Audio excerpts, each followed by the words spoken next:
Today on Young and Restless, Sally models some outfits for Billy. Adam asks Nick to help him talk Victor out of his plan, and Lily thinks Holden is making a mistake by working for her ex. Nick is at the new ranch leaving a message for Summer, and telling her to call back because he misses her. Adam arrives, and they talk about how much they miss having Michael around to deal with legal stuff. They discuss their father's plans for Kane, and Adam admits he doesn't support them. Nick says Kane is a serious threat. Adam understands, but Jack always be their father's real enemy, and he can't see working with Kane panning out.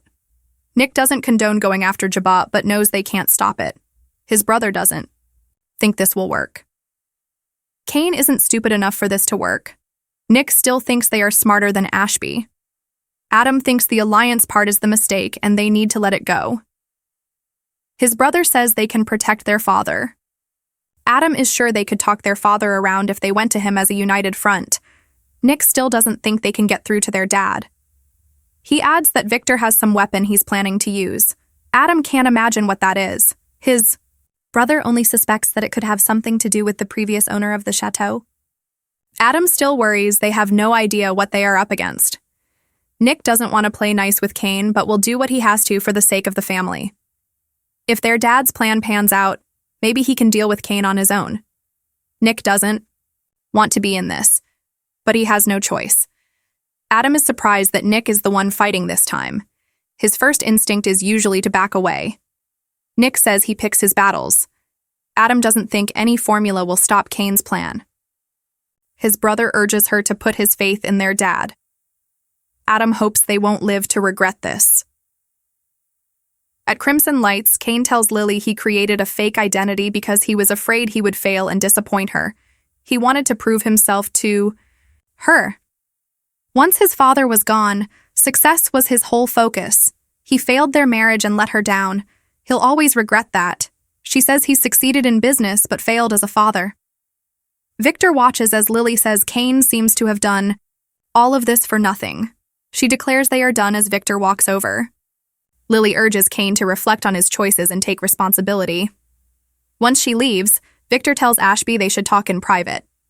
Lily runs into Holden at the park, and he's not up for hearing yet another warning about Kane. He's taking Damien's old job and will be working there. Lily is sure he will regret this.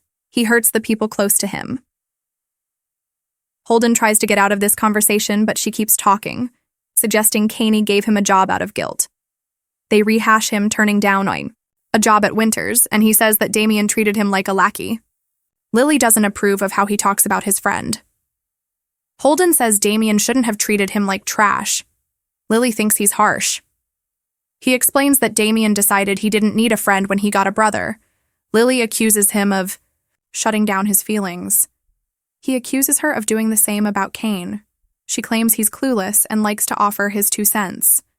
Holden thinks that's ironic coming from her. They bicker about his employer, and he asks why she cares so much about this. She says Damien would want her to look out for him. This isn't convincing Holden. She wants to know what Kane has planned. She can feel something big is going on. At home, Billy calls and orders his PI to find out all they can about Kane. Sally shows up and asks if he's willing to help her take off her clothes. She has outfits to model for the launch party. He's sure she will look amazing in anything, even a burlap sack. She unbuttons and he eagerly sits to watch. Spectra models a series of retro outfits for him. He claps and tells her she's gorgeous. He kisses her neck and she makes him strip down before they climb onto the couch. After sex, they have drinks, and he says he's available for any more outfit modeling she needs to do. He's sure that the party will great and the theme will be a hit. She worries she's in over her head, but he's sure she can do anything. Sally reminds her that the other companies she's tried to build have not been successful. He assures her he will be by her side, and he can see her passion and hard work. She's the right person to run the company. Billy gets a call. He's surprised to be told Victor and Kane are meeting. He wonders what they could be discussing.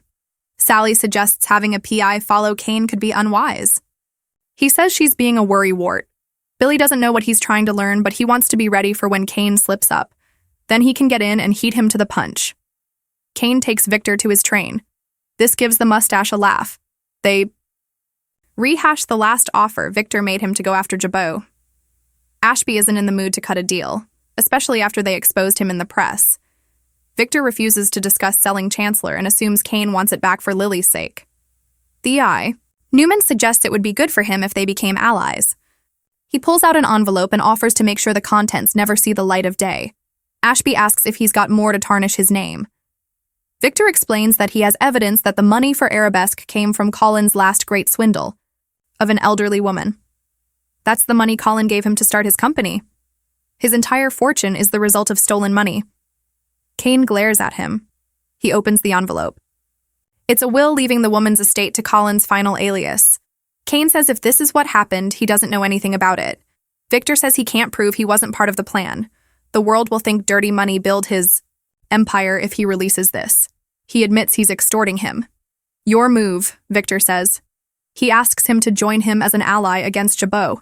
If he refuses, he will release the will to the press and run him out of town. Seems like I don't have much of a choice, Kane says.